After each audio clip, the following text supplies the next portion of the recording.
ये सब किसका आधार है? इन सब को कौन धारण करता है?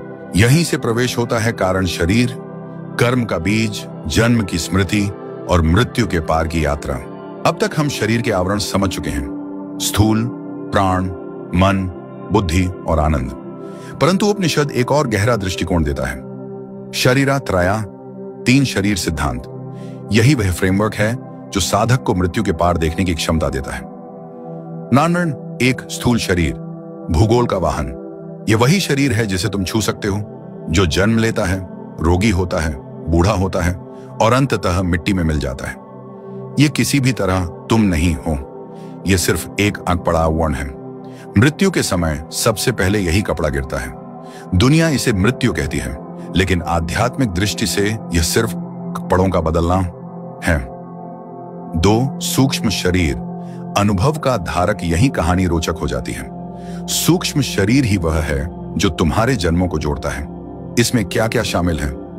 प्राण, जीवन शक्ति, अमंताकर, भावनाएं, इच्छाएं, भय, बुद्धि, विवेक, निर्णय, स्मृति, अहंकार, मैं का निर्माण। ये सभी मिलकर तुम्हारा वास्तविक मानव अनुभव बनाते हैं। यही शरीर सपनों में जाता है, यही मृत्यु के बाद भी चलता है, यही अगले जन्म में प्रवेश करता है। जब लोग कहते हैं उसकी आत्मा भटक रही है, तो वे अक्सर आत्मा नहीं, सूक्ष्म शरीर मानस की बात कर रहे होते हैं।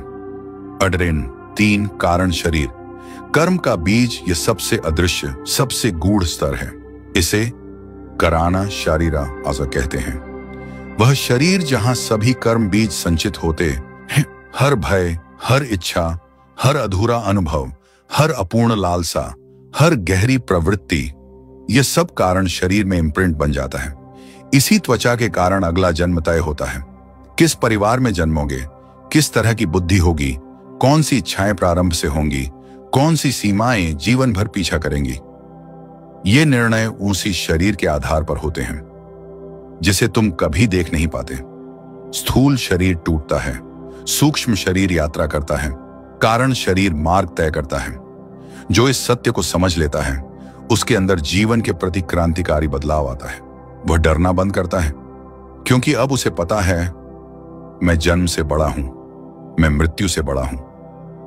और यहां एक प्रश्न खुलता है, अगर ये 3 शरीर मुझे नहीं है, तो मैं कौन हूं?